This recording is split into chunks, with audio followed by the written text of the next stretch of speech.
Breaking news. আজকে নতুন update. নতুন রাষ্ট্রপতি কি হতে যাচ্ছেন তাহলে মির্জা ফখরুল ইসলাম আলমগীর? চলুন এর বিস্তারিত যাবতীয় ডিটেলস জেনে নেই। সদ্যবিদায়ী রাষ্ট্রপতি মোহাম্মদ শাহাবুদ্দিনের পদত্যাগের পর শূন্য হওয়া পদে নতুন রাষ্ট্রপতি নির্বাচনের প্রক্রিয়া শুরু করেছে নির্বাচন কমিশন ইসি। সংসদের সংখ্যাগরিষ্ঠতার সমীকরণে বিএনপির মনোনীত প্রার্থী মির্জা ফখরুল ইসলাম আলমগীরের জয় নিশ্চিত ধরা হচ্ছে। এবারের নির্বাচনের প্রধান রাজনৈতিক চমক প্রতিদ্বন্দ্বিতা।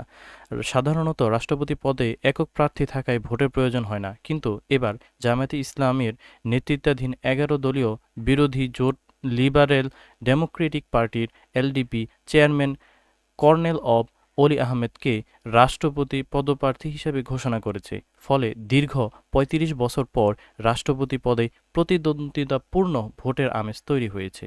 ভোটের প্রক্রিয়া। সংবিধানে রাষ্ট্রপতি নির্বাচনের ভোটার হলেন জাতীয় সংসদের সংসদ সদস্যরা। সংসদ কক্ষে এই ভোট গ্রহণ অনুষ্ঠিত হবে। এই ছিল আজকের মতো আপডেট, এবং আমাদের পরবর্তী আপডেট পেতে অবশ্যই চ্যানেলটিকে সাবস্ক্রাইব করে দিন এবং লাইক কমেন্ট শেয়ার করে দিন।